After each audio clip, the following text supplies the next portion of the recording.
like the Reds, it's Talking Reds, and today's guest on Talking Reds with me, Gareth Roberts, is Chris Kirkland, the former goalkeeper at Liverpool.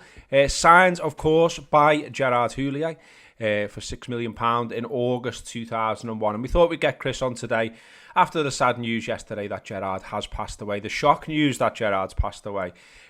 Chris, loads of lovely tributes out there. We were just talking about this, and you know, from everyone really across football, not just Liverpool, not just Villa, but, you know, in France, obviously, and even people sort of not associated directly with him. It seemed that he sort of, you know, a lot of people were really, really respectful of the man and of the manager. Yeah, and rightly so as well. I've heard a lot of the stuff. I mean, we was driving into Liverpool yesterday, me and Leona, and the news come over, and I must admit I had to pull over because it really was a shock, but more upsetting than anything because of, you know, he gave me my dream. My dream, you know, I was a Liverpool fan as a kid, and then to sign for the club. So you always hold people like that in special regard. And when I moved up to the club, he made me and Leona feel so welcome. It's not just you, it's not just the player.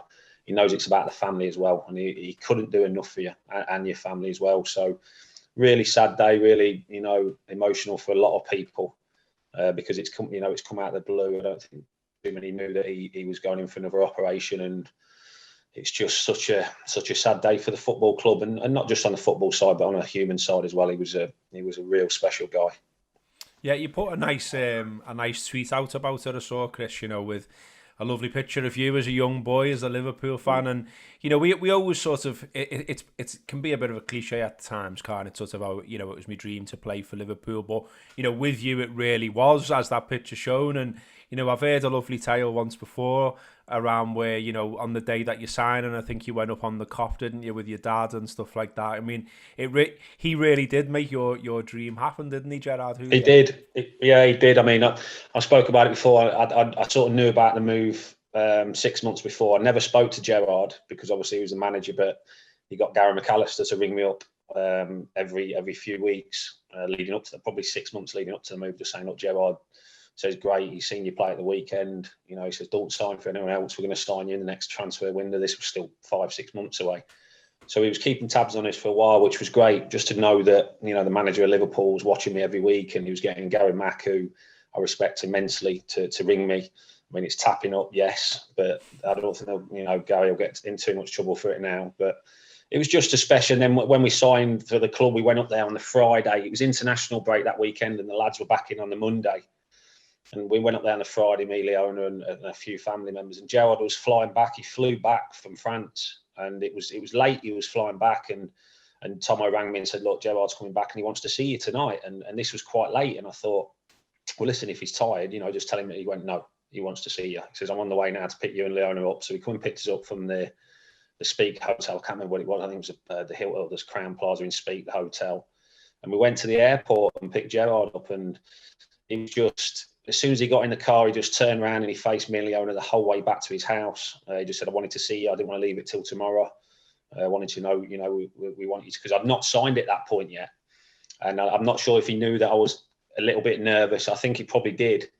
And I think that's why he wanted to see me. But as soon as I seen him, and as soon as he started speaking, and he just made you feel it. He made you feel $1 million and the best goalkeeper in the world. And he loved his wine gums, and Tomo had a couple of packs of wine gums for him in the car. And he just had this, I've heard it, and it's so true. He just had this warm feeling. He wasn't the biggest chap in the world, but it was as though he was 15 foot tall, and he'd just open his arms up and give you a big hug. His smile was infectious. He was always smiling.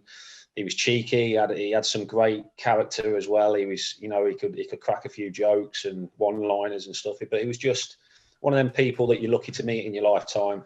Not too many people get the chance to meet people like that. And as I said, he did. He gave me my dream to play for Liverpool. And I seen him a couple of years ago, actually. I've not seen him too much, but I seen him a couple of years ago at Anfield. And we were going into the game with Leona and Lucy, and seen Gerard, and he come up and he asked, you know, he said, how are you, Lucy? How are you, Leona? So he remembered my wife and my daughter's name, even though Lucy wasn't born at the time when he was at Liverpool and I was there. He always keeps track of his players and what they're up to. And he's just, he's a remarkable man, and he's going to be sorely missed. Yeah, 45 appearances for Liverpool for you, Chris, and the 31 of those were under Gerard. So, you know, you're obviously there first-hand in dressing rooms, on the training ground and everything else. What was he like sort of day-to-day to deal with as well? Because, you know, obviously at the moment there's a big outpouring of love and tribute to him and stuff like that. But I think we should recognise that, you know, not every player who played under him felt the same way. You know, there was some who sort of got on the wrong side of him and haven't got the nice tales to tell, wasn't there? Because, you know, I think there's lots of stuff about it being a nice man there, and I think Carragher touched on this in his column today, but he also said, you know, you didn't want to get on the wrong side of him. He was a disciplinarian. He did have that sort of school teacher air about him. He did, and he wanted you settled down. So he liked the fact if you had a girlfriend or a partner, because he knew obviously the trappings, especially in a big city like Liverpool, and the recognition you get. So he liked it that if you had a family, you were settled down. He was very keen. He was always asking what you were up to off the pitch, what you got planned after the game. You know, he wanted to check on you, make sure there was no... And listen, he gave us our nights out. Don't get me wrong. He told us to go out when the time was right because he knew that was massive for team spirit. But yeah, he changed the way a lot of players... I mean, I thought I was fit at Coventry. You know, I classed myself as one of the fittest. Come to Liverpool and I was nowhere near it. And he was the one that instilled that with Joe Corrigan. He instilled on all the players to get fitter. We need to run further than any other team. And he said, if you run further than any other team with the quality that we've got here, you'll win more games than we lose. And he was spot on. He changed a lot of things, you know, in the dining room, different training times. You know, it really did. But you couldn't argue with him because, you know, the results come. And with the players we had, I mean, you know, we had some top class players, but he just tweaked a few things, and his team talks were incredible. I mean, they were captivating. They really were. You know, before a game or at half time, he was so calm. I mean, I think I probably only seen him shout, and he didn't suit him when he shouted. Probably twice I seen him do that. But then he'd quickly go back to the way he always was. So you knew he was upset and you knew he was angry, but then he would go back to the way he was. But his team talks just made your hair stand up on the back of your neck. And he made you aware of how important it was playing for Liverpool and your responsibilities to play for Liverpool Football Club. And he knew the history, he knew everything, like Jurgen does now. These managers now, the ones that really care, they learn everything about the club because they want to improve it going forward. And he started that back off, and but yeah, if you needed a telling off, he'd give it you. But he'd do it in a way that, I mean, listen, some players didn't get on with him, but you get that with every manager, though. Yeah. But it'd only be the ones that wasn't really, you know, he thought they weren't really pulling the weight or they could do more and stuff like that. But you get that at every club. But you always treat people the way they treat you, and he was magnificent with me. He really was. It's just a shame. There's a regret for me that I couldn't repay, you know, what he saw in me and why he brought me to the club because of the injuries I had, and that's always been a big regret of mine because he gave me so much confidence as a keeper.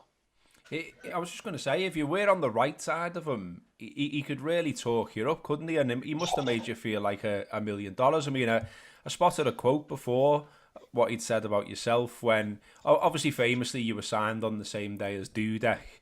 And, you know, we had all the sort of glove triangle headlines and all that kind of stuff. And, you know, how difficult it was to be for any of the three to establish themselves as the number one at the time. Obviously, you know, Dudek makes a mistake against Manchester United in 2002 and you got a chance then. And at the time, he said, Chris has the potential to reach the top level with England. He's a good shot stopper. He's good at getting down quickly for a big keeper. But what I like best about him is that he's brave. And these days, talent doesn't wait. Look at Tiger Woods in golf. Look at Martina Hingis in tennis. Look at Michael Owen here at Liverpool. We're living in an age where the young can take the power quickly. I mean, that's got the hair standing up on my back right now. It has me, and I'm not you.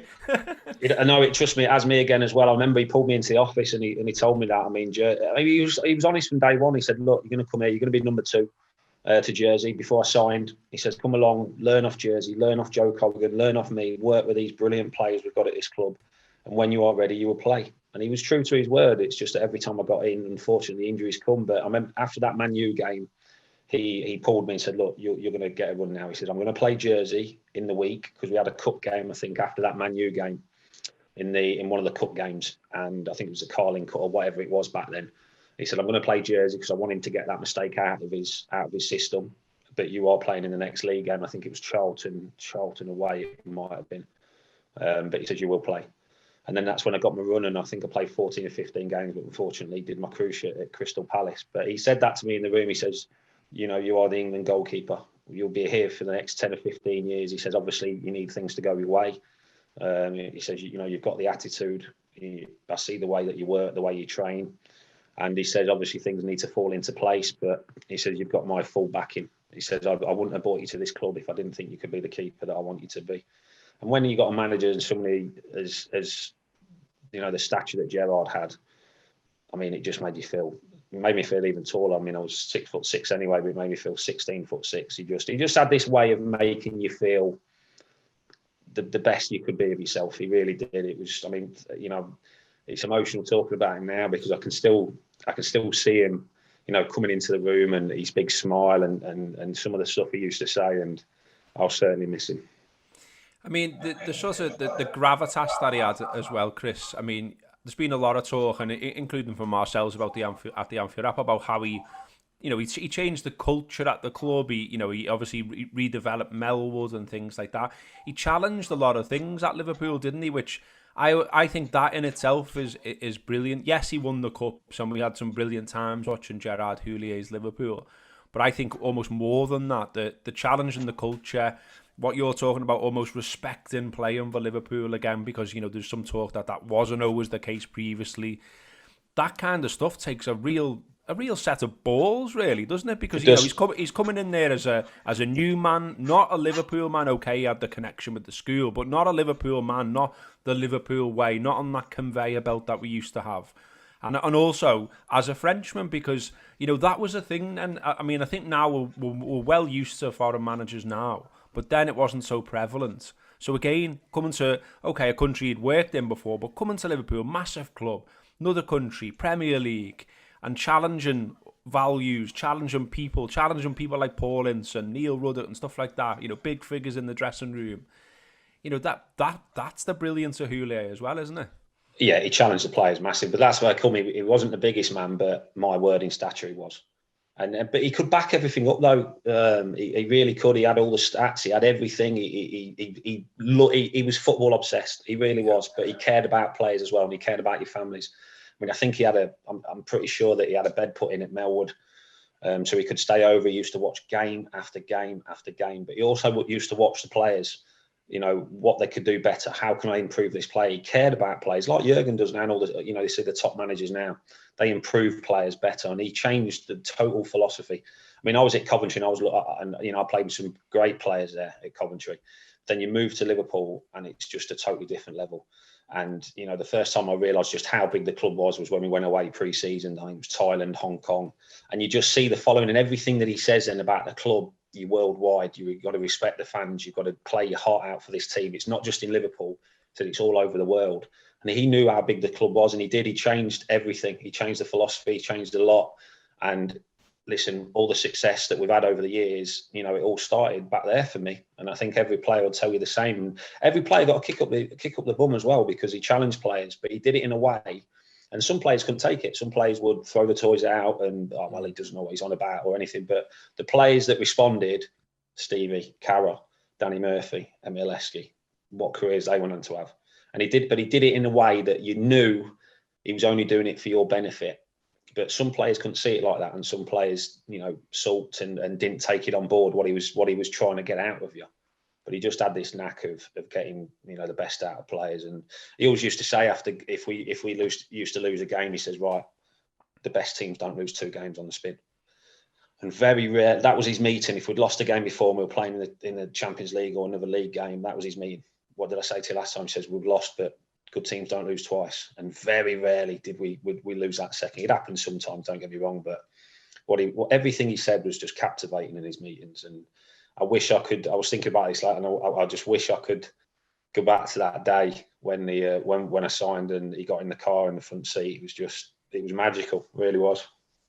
Yeah, he will rightly be regarded as being a big part of Liverpool's story and as a Liverpool legend. And there is a match, of course, tomorrow night at Anfield against Tottenham Hotspur, against the current league leaders. And as we understand, there will be respects paid at that match, rightly so.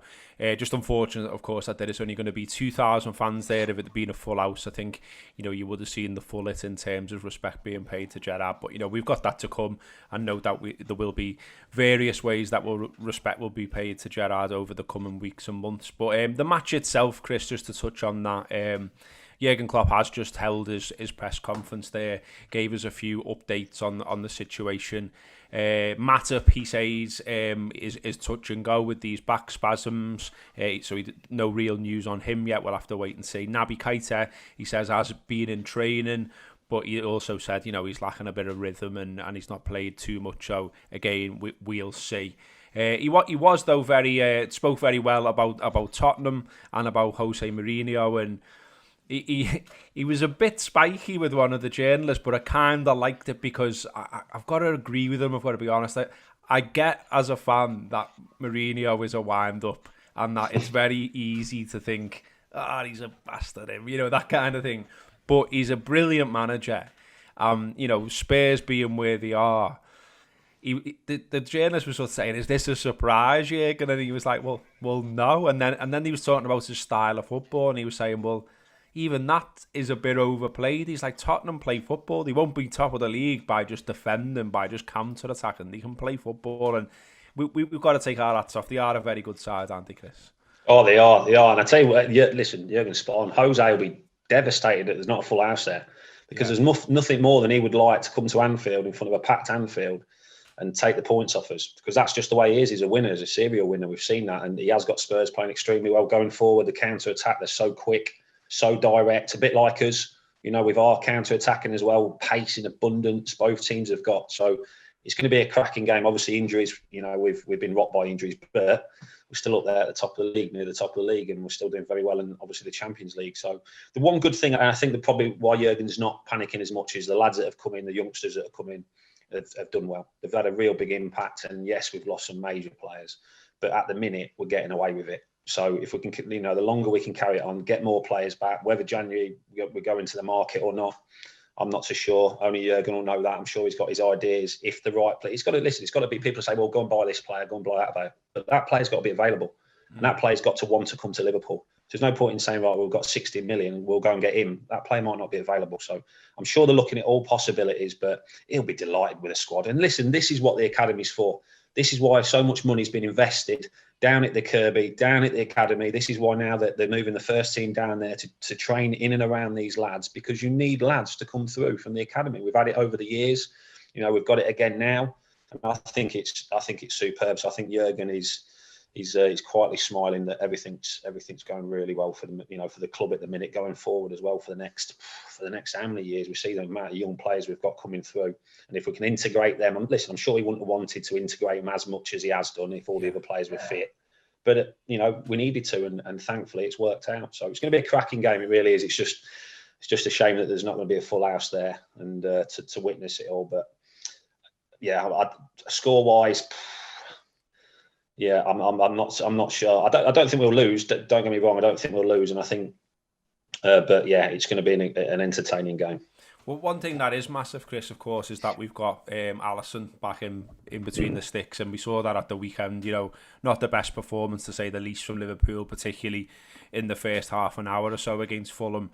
And Alisson called into action a bit more than anyone would have liked, but he's so solid, isn't he? He always, he's so. I'm not an expert like you are, and I've not played at the very top level in goal like you are. But what I really like about him is he just makes it look so easy. He always seems to be in the right place at the right time. There's not all these, spectacular saves that are making the cameras click. He just seems to be there. And you've just said it every time. Yeah, you've just said it. He makes the easy things look easy and the hard things look easy, and that's the biggest compliment you can play him. There's no theatrics with him. There's no, he's just so calm.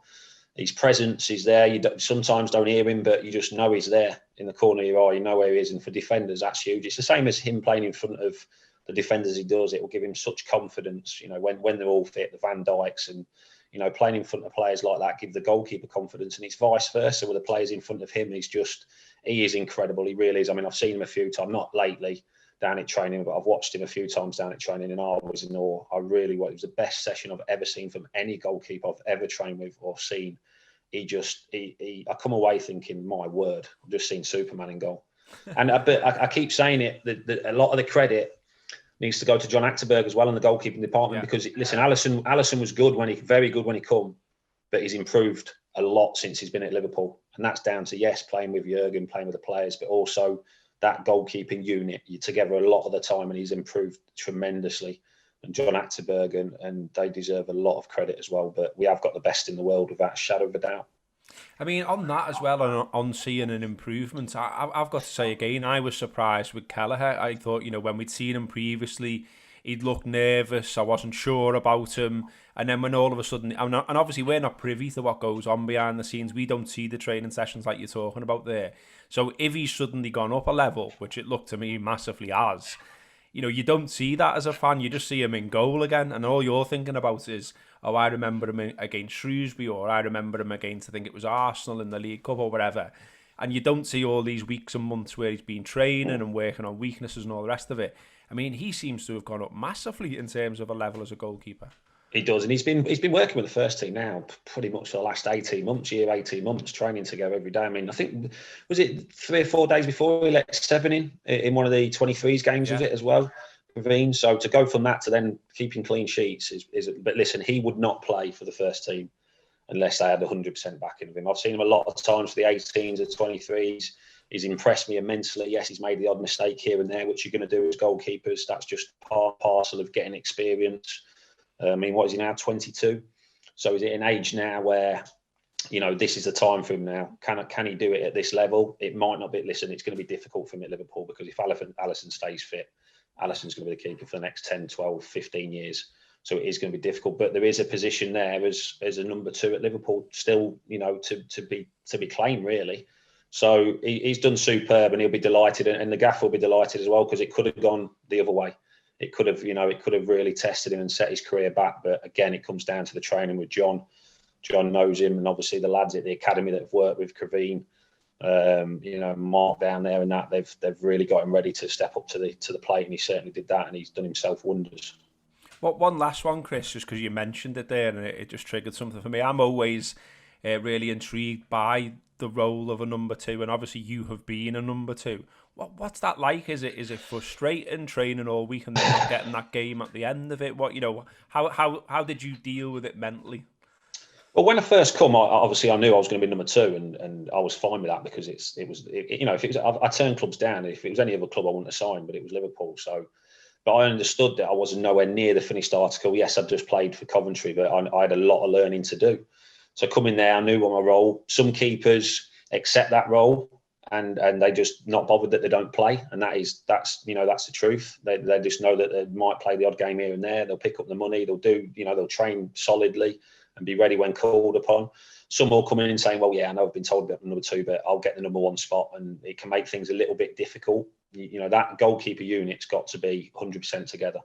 If there's any clicks in that, then it makes things very difficult. When you've got clicks as players and you've got 20, 25 players, then you can sort of smooth over the cracks. But when you've only got 3 or 4 of you training, if one of you doesn't get on with the other one, you can tell, and it makes things difficult.